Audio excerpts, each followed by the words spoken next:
everyone, how are you? I hope the new year 2021 has been treating you well. Can't believe it's already towards the end of January and a lot has happened in January if you pay attention to the news already. So I had this group ride planned this past weekend where I went out with a bunch of my brothers. And for the very first time, actually, in quite a long while, because of the whole 2020 was wiped out away from calendar in terms of group activity and everything. So it was a breath of fresh air to meet up with the old friends, and we rode together. Now, normally this time of the year in this area, about 65 miles north of LA, mid-January would have seen temperatures in the 20s, but this particular day, the temperature was in the high 70s, low 80s, so it was quite balmy. So, before I share with you the disaster of the day that I had, let's go take a look at how the day was.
And welcome back. So on this day, my actual bike is in the shop getting some work done, but I also didn't want to cancel the ride event because, it took a while to put it all together. There were a lot of people showing up. So what I had to do was I resorted to Craigslist, bought a used bike, and that's what I brought with me. And if you stick around, you will see I had some issues with that. And on top of all that, I was also testing out some new gear for you guys, which I'll share with you in later episodes. One of them was the Hammerhead Karoo 2 GPS cycling computer head unit, as well as all the footages that you saw were shot on Insta360 X2. So on top of me dealing with all the guys that were way faster than me, chasing them around, I was juggling all these different things to get some real life experience so that I could share with you in later episodes what I think about them, all that good stuff. By the way, for future episodes, if you could click on subscribe, like, and comment below, that would really help me out, be able to put out some fresh content later on down the future. So at about 47-mile mark into the 85-mile, 8,000 feet days riding, So it's a pretty rough day. This is, where they have the annual Heartbreak Century. It's basically a lot of that segments are incorporated into this particular route that I rode. So right around 47-mile mark, after climbing about 3,000 feet, is a just random restaurant out of nowhere. The restaurant itself has a sign inside that says end of the world or something. Anyhow, so that's where we had lunch, where we stopped for lunch like we do every single time that we ride this particular route. So early in the morning, before I went out to the ride, right after I woke, I took my blood glucose level and I clocked in 116 milligrams, which is, for a normal human being without diabetes, that's somewhat on the high side. But for somebody like me, diabetic, so you're looking for somewhere between 70 and 120. So 116 in the morning was reasonably acceptable. On the way to the ride, I had some espresso and a banana. And by the time I got to the lunch spot, again, after riding about 47 miles, I had taken on a couple of isotonic gels, which had some carbs. So when I got to the restaurant, I took another reading of my blood glucose and I showed 112. So riding 47 miles, climbing 3,000 feet, I only went down 4 milligrams in my blood glucose level, albeit I had taken on some carbs during the ride as well as a banana. So the second half of the route after the lunch is basically the highlight of this particular route, where the remaining 38 miles and about 5,000 feet of climbing is the tougher section of this entire ride. And right after having some iced coffee after lunch to, caffeinate myself. And for the lunch itself, because I didn't want to put on so much pressure on my pancreas, because again, I'm trying to control my diabetic condition after a huge scare I had late 2019. I don't take on a lot of carbs anymore. So the lunch was bacon and eggs and a very tiny bit of hash brown that came out with the meal. So carb intake was basically none at this point from the lunch, which I will pay for dearly later on down the day here. So anyhow, the second half of the ride resumed, and right about 12 miles into it, I sort of felt that I was in trouble. Basically, looking back on it, I believe what had happened was my glycogen level was depleted to a point where I was experiencing something very close to getting bonked, basically. In hindsight, I should have taken on some carbs, I believe, during lunch. I should have managed that whole thing better, perhaps more frequent intake of the gels, so on and so forth. But basically what had happened, my body sent me signal that I could no longer go. And this wasn't something that I dealt with in the past. So for the first time in my life, and for the first time in my cycling career, I hitchhiked. The gentleman on his pickup truck put me on his back and took me to the top of the climb, Mount Pinos, and I passed by all my brothers that were struggling up the road, climbing the 12% grade climb and 15% trying to get to the top. And I felt so bad. I felt so sorry being in a car while my brothers were just sweating it out there. Again, it was for the first time ever, but I also didn't want to pass out on the road because I had again, big scare just some month back, which I'll share with you in a later episode. Anyhow, so I got to the top of the climb, and from there to the end is a bunch of rolling hills. I thought I could muster it, so I waited for my brothers and I hooked up and we went again, and I started riding, but I don't know, maybe 5-7 miles into it, I felt I was in danger again. And I was basically dismounted from the bike. I was laid out flat on the side of the road. Before the ride, I had one of my brothers that rode with me is in medical field. He works at a hospital. So I basically pulled him aside in private. I had told him, hey, listen, if something happens to me during the ride, here's my tag that shows my emergency contacts, my medical conditions, so that EMTs know what to do. But so having him with me was a big relief, but also at the same time, I don't want to reach that level, right? To a point where we had to search for EMTs to arrive in an area where there's no cell signal.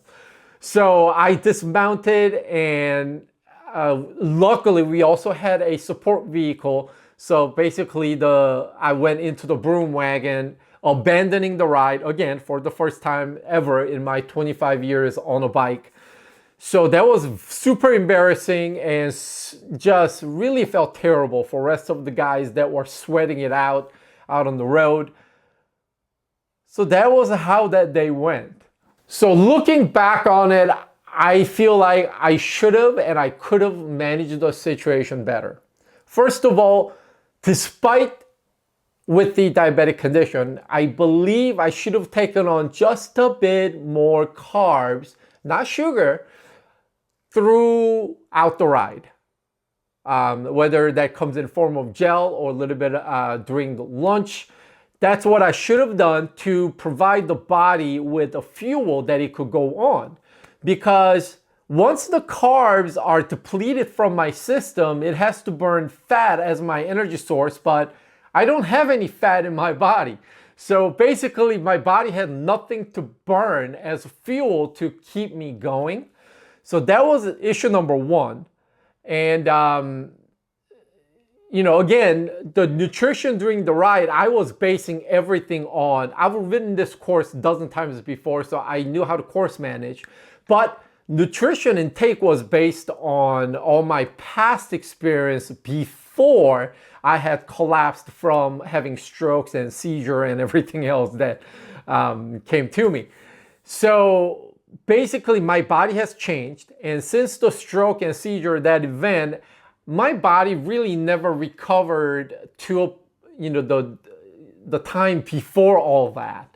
I'm a lot weaker, and whether it's a denial, whether I didn't realize, basically my body just wasn't performing at the same level, and yet my nutritional intake during the ride was the same as before when I was stronger than now. So that definitely impacted my performance that day. Secondly, the bike that I originally acquired on Craigslist just so that I would have something to ride had a bunch of mechanical issues, which I thought, again, based on my previous condition before I used to ride, I thought I could overcome the shortcomings of the bike. Now, it's a 20-pound bike. It's a 2014, 2015 model. So it's a slightly heavier bike. If I put pressure on the front end, like out of saddle effort, I could hear the brakes were rubbing. The brake pads and the rotor would come in contact and I could hear it. So that's a little bit of a wattage that's wasted along the way. I believe the rotor is a little bit bent, so that kind of sapped away at energy that I was putting out on the road. And secondly, the rear wheel was a bit, just a hair smidge worked. Again, I thought I could overcome it, but how much that really impacted me, I don't know. But compounding everything all together, that was not a very good day on a saddle for me. And on top of all that, in year 2020, like I mentioned earlier, there weren't a whole lot of group rides because of COVID. So my conditioning was out of whack a bit to digest this kind of a ride apparently. So a lot to take away from this ride. So the lesson I learned here is, I really need to manage differently throughout a long distance ride from now on, rather than basing everything on how I used to be before the health scare that I suffered late 2019. So my nutritional strategy needs to change even during the ride, and maybe leading up to a ride. I mean, before, despite my diabetic condition, I was eating thousands of calories a day like a freaking pig. Because I was burning thousands of calories a day, my thought was, hey, what's the difference? I will just eat whatever I want. That's just not how it works when you're diabetic. And even the days leading up to, I was carb loading the day before, and I don't do that anymore because I'm trying to manage my glucose level. So all of that became an issue. So that's something I need to do better. Of course, as always, the bike should be free of any mechanical issues before a long ride such as this.